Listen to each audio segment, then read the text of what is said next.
Well, howdy y'all. Welcome back to Once Upon a Time in Texas with episode number 57. I am your host, Michael Mitchell. And as always, I kind of want to start off with a little bit of just random stuff. So I am a member of the a member of the Southwest Wichita Falls Rotary Club, and happy to say that a couple of good things have happened. We got a $1,500 donation from a local realtor, Miss Allison Gray, who is sponsoring our rib feed for our clay shoot coming up. So that's a big deal. So Allison, if you're a listener, thank you so much. Sure appreciate you. Allison Gray here in Wichita Falls. Good lady. Then, of course, we've also given away our money that we raised over the last year. We were able to support 23 organizations through our grant process and gave away a significant chunk of change and really helping out some fantastic nonprofits and their projects here locally. In other news, daughter number 2, Shanna, is in the Rider Raider color guard, which is the last year for the Rider Raiders, because the new high schools are opening up. So next year she'll be a Memorial Maverick. But they've been competing in winter guard, and they didn't do great at their first one, and then they've been second place since then. And at their last competition, they hit first place. So she's been on cloud 9. That's a pretty good deal. So that's pretty awesome. Daughter number 1, Lorelei, is not only getting her vigil in the Order of the Arrow, which is a Boy Scout thing. For those of y'all that have been in the Boy Scouts, you know what I'm talking about. But she's also been doing shooting competitions, and specifically this time air rifle with the JROTC unit out of Rider High School. She went and competed in Mustang, Oklahoma, and I think she got third place individual overall, second place in kneeling, second place in prone, and then her team got second place. So really big deal. My son Raylan got voted into the Order of the Arrow, which I wasn't sure he was going to make it just because he's still young in the scout program. But the other kids, the other scouts in his Boy Scout troop felt that he had earned it. And so he got voted in. So pretty good week so far for the family. So this week's podcast, we all know the song, The Yellow Rose of Texas. But what are the song's origins? Did you know that the original lyrics are actually very different from what we all know? And so I'm proposing we just take a gander at the Yellow Rose of Texas and maybe dig into that history just a little bit. As you can tell, I've maybe got a little bit of a cold, a little snotty, so you're probably going to hear me clear my voice and stuff a little bit. Sorry, it is what it is. Before we take a look at the Yellow Rose of Texas, I would like to thank our sponsors as always. That's me and Victory Home Loans. I know there are tons of people out there moving, not just in Texas and Oklahoma, but kind of everywhere, and I know y'all do too. So, you know what? Let me help them out. I am with Victory Home Loans. We're licensed in 15 states. We're going to be adding more pretty soon. And if I'm not licensed in that state, I can still help out as far as getting you hooked up with one of my teammates. And if we're not licensed in that state, period, then we'll get you hooked up through the broker network with the right person to make that American dream of home ownership come true. So, if you know someone that is moving and they want to work with somebody who's faster, cheaper, and easier, send them my way. Send them to themichaelmitchell.com, themichaelmitchell.com. Let me help them out. Remember, when you work with me and Victory Home Loans, we sell dreams, not mortgages. So where did this week's idea come from? Well, I was trying to think of what to do for a podcast this week, and I was with my daughter, who is also our lodge chief for Wichita Lodge 35, which is the OA, the Order of the Arrow Lodge.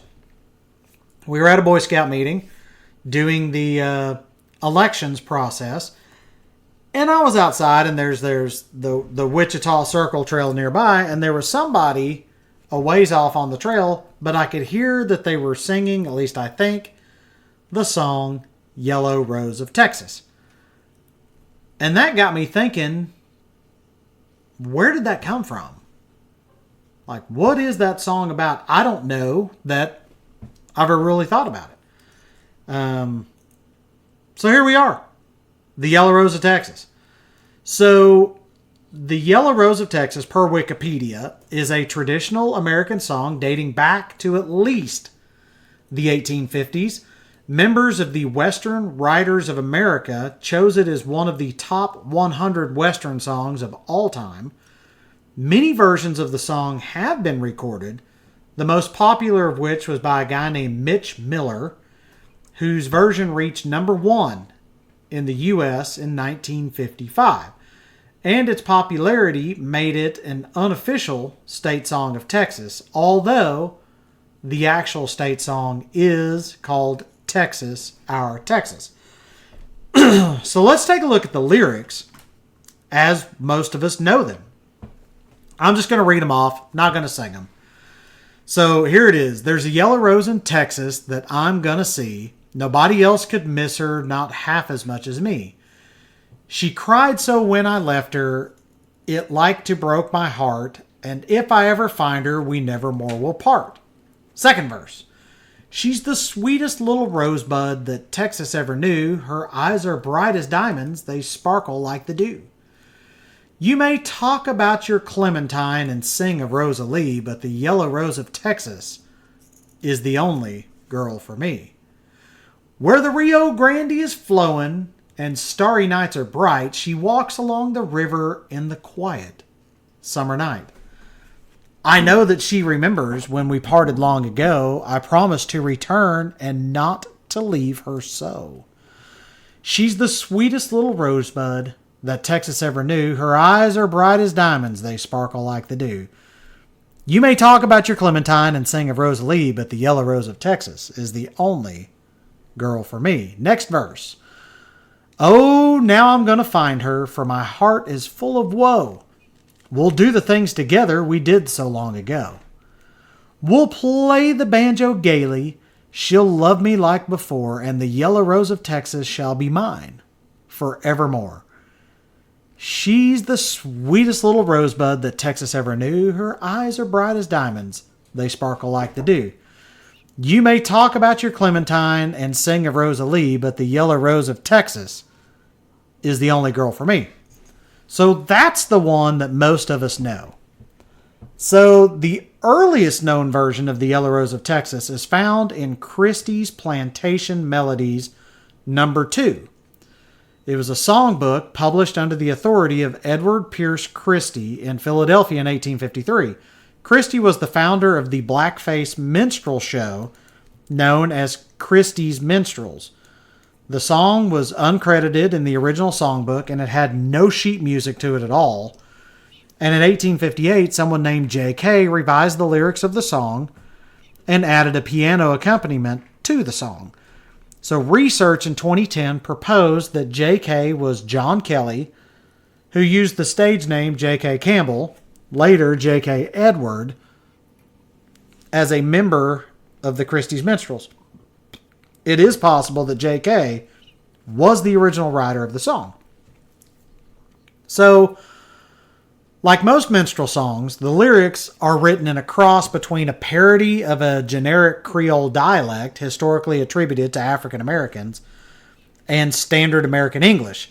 So the song is written in the first person from the perspective of an African American singer who refers to himself as a darky longing to return to a yellow girl, which is considered a light-skinned or biracial woman born of African and African American and European American progenitors.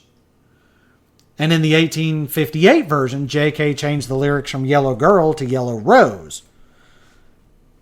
So there you go. And so it is still Black History Month. And this actually, I'd already done my 2 parts on Black history, but then this popped up. And so this is kind of cool. So again, here are the original lyrics as they can be found. Please do not take offense. There are no bad N-words or anything in here. But this is the earliest known version from 1853 in the Christie's Plantation Melodies No. 2. And I thought they were kind of interesting. I thought you would want to hear this. And so, like it said, the guy refers to himself as a darky. And the yellow girl is a light-skinned African-American woman. So here are the lyrics. There's a yellow girl in Texas that I'm going down to see. No other darkies know her. No darky, only me. She cried so when I left her that it like to broke my heart. And if I ever find her, we never more will part. I believe that's the chorus. I'm sorry. The chorus is the next one. She's the sweetest girl of color that this darky ever knew. Her eyes are bright as diamonds and sparkle like the dew.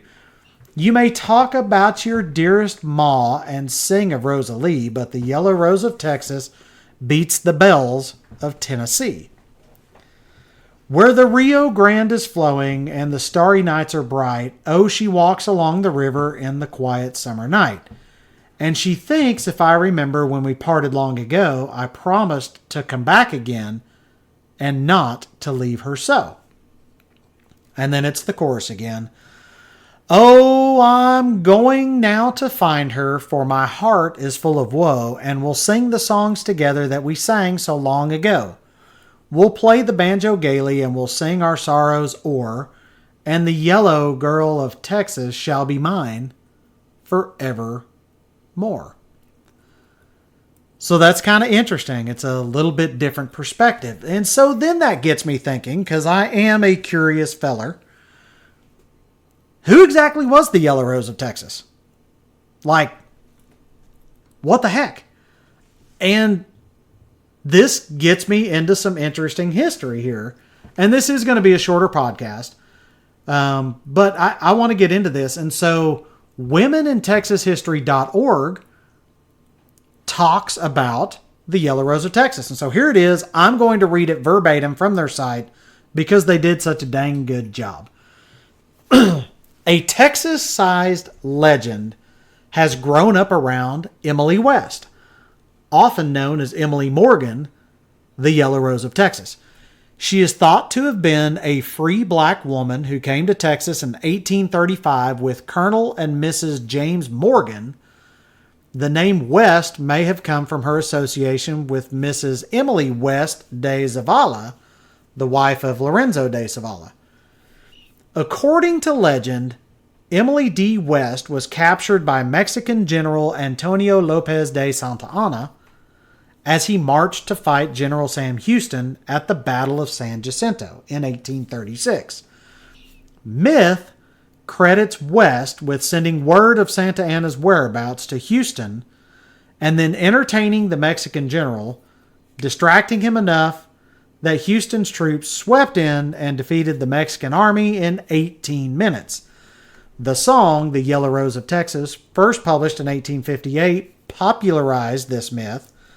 However, there is no reliable evidence that this story is true. But it continues. After Texas won the battle, Emily West applied for and received a passport back to her home in New York, probably around 1837. Legends about the woman who have seduced the legends about women who have seduced the leaders of powerful enemies, thereby causing their defeat, have existed since early times. Texas has its own such story called the Yellow Rose of Texas, and it's a tale of a light-skinned slave woman who distracted Mexican General Santa Anna in his tent in San Jacinto long enough to allow Sam Houston to come in and take over. So, although this legend is colorful, there is little truth about it. The Yellow Rose was thought to be Emily Morgan, the slave of a Texas commander, and some of this kind of repeats a little bit, but it gives a little bit different history. So there was a woman at San Jacinto, but her real name was Emily D. West, a free woman from the East Coast employed as Morgan's housekeeper.